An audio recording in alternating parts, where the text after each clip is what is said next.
আজও 7 ঘন্টার কারফিউ শিথিল ও অফিস আদালত খোলায় চিরচেনা যানজটে ঢাকা।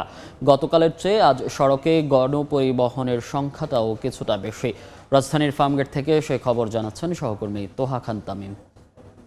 গত কয়েকদিনের উৎকণ্ঠা আর নানা শঙ্কা কাটিয়ে কর্মজীবী মানুষ এখন ঢাকার রাজপথে।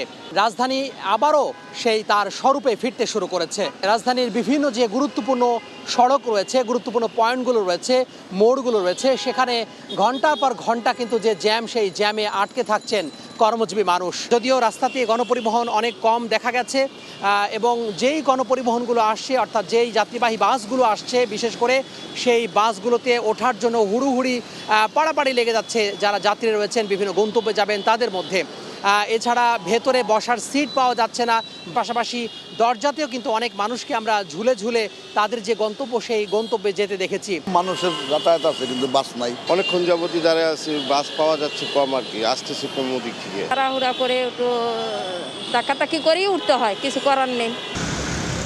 এছাড়া ট্রাফিক পুলিশকে আমরা মোড়ে মোড়ে দেখেছি যে ট্রাফিক যে নিয়ন্ত্রণ, সেই নিয়ন্ত্রণ ব্যবস্থা আরও জোরদার করার যে চেষ্টা, সেই চেষ্টা করতে দেখেছি। গতকাল থেকে দেখা যাচ্ছে যে সড়কে যে চাপ, সেই সড়কে চাপ বেড়েছে কয়েক গুণ এবং মানুষের বাইরে বের হওয়ার যে প্রবণতা, সেটাও কিন্তু লক্ষ্য করা যাচ্ছে অনেক বেশি। তো সব মিলিয়ে বলা যায় যে যারা বাইরে বের হয়েছেন তারা কিন্তু পর্যাপ্ত পরিমাণে যে তাদের গন্তব্যে যাওয়ার জন্য গণপরিবহন, সে গণপরিবহন পাচ্ছেন না এবং যা পেলেও খুব কষ্ট করে তাদের যে গন্তব্য, সেই গন্তব্যে যেতে হচ্ছে।